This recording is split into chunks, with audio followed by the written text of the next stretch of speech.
كابتن محمد الصعيدي احد المشجعين اللي موجودين النهارده في الدوره، عايزين نعرف انطباعك عن الدوره السنه دي. أنا أحب أقول أول حاجة أشكر كل الناس القائمين على هذا الدورة، لأن بصراحة المنظر دوت ما تعرفش إن هو بيساعدنا قد إيه، لأن المنظر دوت غاب عني بقاله فترة طويلة جدا.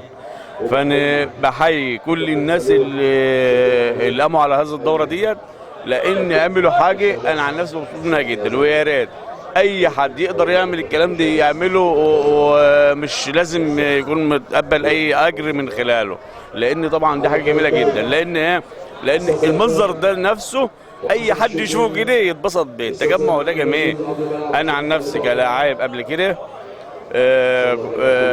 عملت صداقات كبيره جدا بسبب هذا التجمعات وهذا لعب في كره القدم وتجمع بالناس واجيال في كبير وفي صغير، وحاجه جميله جدا. يا ريت كل الناس تعمل الحاجه دي. شكرا يا كابتن.